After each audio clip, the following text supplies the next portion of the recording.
அஜித்குமார் கொலை வழக்கில் கைது செய்யப்பட்ட தனிப்படை காவலர்கள் 5 பேரை காவலில் எடுத்து விசாரிக்க அனுமதி கோரி மதுரை மாவட்ட நீதிமன்றத்தில் சிபிஐ மனு தாக்கல் செய்துள்ள நிலையில் 5 பேரும் நீதிமன்றத்தில் ஆஜர்படுத்தப்பட்டுள்ளனர். இது தொடர்பான மேலும் தகவல்களை எமது செய்தியாளர் ராஜ்குமார் வழங்க கேட்போம்.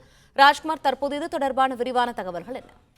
மடப்புரம் கோவில் காவலாளி அஜித்குமார் கொலை வழக்கில் 5 தனிப்படை காவலர்களை சிபிஐ காவலில் எடுத்து விசாரிக்க அனுமதி கோரிய மனுவானது இன்று மதுரை மாவட்ட தலைமை நீதித்துறை நடுவர் நீதிமன்றத்தில் விசாரணைக்கு வந்தது. 5 தனிப்படை காவலர்களும் தற்போது ஆஜர்படுத்தப்பட்டிருக்கிறார்கள். 2 நாள் காவலில் எடுத்து விசாரிப்பதற்காக அனுமதி கோரி சிபிஐ தரப்பிலும் மனு நீதிபதியிடம் முறையீடு செய்துள்ளார்கள். சிவகங்கை மாவட்டம் திருப்புவனம் மடப்புரம் கோவில் காவலாளி அஜித்குமார் கொலை வழக்கில் கைதான தனிப்படை காவலரான கண்ணன், பிரபு, ஆனந்த், ராஜா, சங்கரமணிகண்டன் ஆகிய 5 பேரையும் சிபிஐ காவலில் எடுத்து விசாரிக்கதான் அனுமதி கோரி மனு செய்திருந்தார்கள். தலைமை நீதித்துறை நடுவர் நீதிமன்றத்தில் தொடர்ந்து விசாரணைக்கு வந்தது. இதனாக மதுரை மத்திய சிறையிலிருந்து 5 தனிப்படை காவலர்களும் பலத்த பாதுகாப்போடு நீதிமன்றத்துக்கு அழைத்து வரப்பட்டு ஆஜர்படுத்தப்பட்டிருக்கிறார்கள்.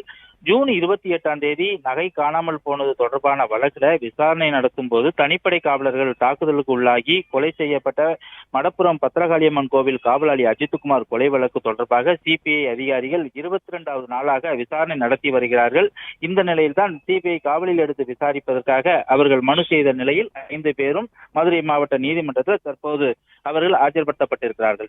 பிளே ஸ்டோர் மற்றும் ஆப் ஸ்டோரில் இருந்து பாலிமர் செயலியை QR கோடு மூலம் பதிவிறக்கம் செய்யுங்கள்.